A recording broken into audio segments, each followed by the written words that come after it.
അത് വിട്ടുവീഴ്ച ചെയ്യാനേ ഉള്ളൂ. ആരും കൊണ്ടുപോകൂല സഹോദരങ്ങളെ, ആരും കൊണ്ടുപോകൂല. എല്ലാവർക്കും കണക്കാക്കിയ ഭൂമി പള്ളിക്കാട്ടിൽ റിസർവ് ചെയ്തിട്ട് മരിച്ചു കൊടുത്താൽ മതി, അവിടെ കൊണ്ടേക്കും. അതിലപ്പുറം ഒന്നും കിട്ടൂല. ഞമ്മക്ക് ആ കണക്കാക്കിയ സ്ഥലത്തെ കുറിച്ച് ഏറെ കബർ ആരെങ്കിലും ഊഹിച്ചു തരുമോ? ഇല്ലല്ലോ. ഒരാൾക്കുള്ള കണക്കനുസരിച്ച് രണ്ടാൾക്കുള്ള കബർ ഒരാൾക്ക് ഊഹിച്ചു തരുമോ?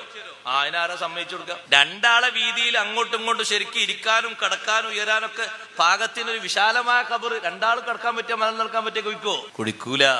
ചെരിച്ചു വെക്കാൻ പറ്റിയ ഒരു സ്ഥലം, ഒന്ന് ചെരിഞ്ഞു കടന്നാൽ വലത്തെ ഭാഗത്തേക്ക് കടത്താൻ പറ്റിയ ഒരു സ്ഥലം, മലർന്നു കടന്നാൽ രണ്ട് കൈയും മേലെ വെച്ചാൽ തന്നെ ഇടുങ്ങിക്കിടക്കുന്ന ഒരു ചെറിയ കുഴി, അതല്ലേ നമുക്ക് കണക്കാക്കപ്പെട്ടത് ഈ ദുനിയാവിൽ. പിന്നെന്തിനാ ഇത്രയും തർക്കങ്ങളും പണക്കങ്ങളൊക്കെ?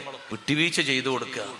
ഇനി അങ്ങനെ വല്ലതും സംഭവിച്ചോ, ഇനി അയാൾ തിരുത്തൂലെങ്കിൽ നമ്മൾ അയാളെ നന്നാക്കാനുള്ള മാർഗം മാപ്പ് ചെയ്തു കൊടുക്കുക എന്നാണ്. അങ്ങനെ എന്റെ മാർഗം.